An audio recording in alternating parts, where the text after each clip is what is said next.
Hi friends, అందరికీ నా హృదయపూర్వక సుమాంజలిలు. శక్తి 40వ భాగం మానవ సంబంధాలు.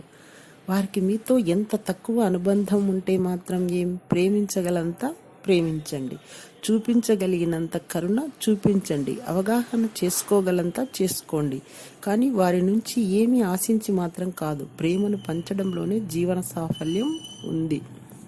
ప్రేమించడం అనేది జీవితంలో అన్ని అంశాలను వర్తిస్తుంది. ముఖ్యంగా మానవ సంబంధాల విషయంలో ప్రేమ శక్తికి పరిచయస్తులు కానివారు అనే తేడా లేదు.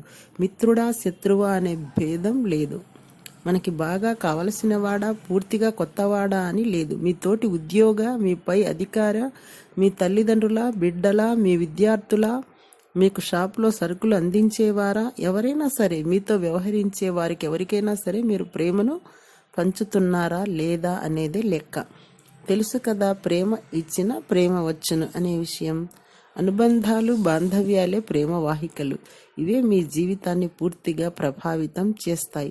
ఒక్కొక్కసారి మీరు ప్రేమను పంచలేకపోవడం వలన ఆ అనుబంధాలు పూర్తిగా దెబ్బతింటాయి కూడా.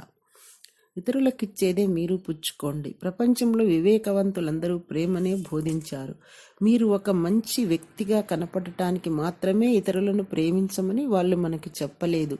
మీకు జీవన రహస్యాన్ని బోధించారు, ఆకర్షణ సూత్రాన్ని తెలియజేశారు.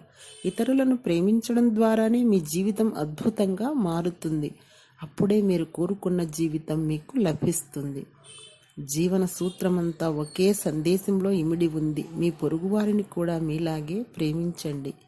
వారిని ప్రోత్సహించడం ద్వారా, ఆసరా ఇవ్వడం ద్వారా, కృతజ్ఞత చూపడం ద్వారా, ఏదో ఒక మంచి భావం వెలిబుచ్చడం ద్వారా ప్రేమను వ్యక్తం చేయవచ్చు. అది మళ్ళీ ఎన్నో రెట్లు హెచ్చవేసుకొని వచ్చి మీ జీవితంలో ఆనందాలను విరజిమ్ముతుంది. విమర్శలతో, కోపంతో, అసహనంతో, చెడు భావనలతో ఇతరులకు ప్రతికూలతను అందిస్తే మీరు వారి నుంచి అవే పొందుతారు. ఆ ప్రతికూలత కూడా హెచ్చుగానే వస్తుంది. అది జీవితమంతా ప్రభావం చూపిస్తుంది. Thank you.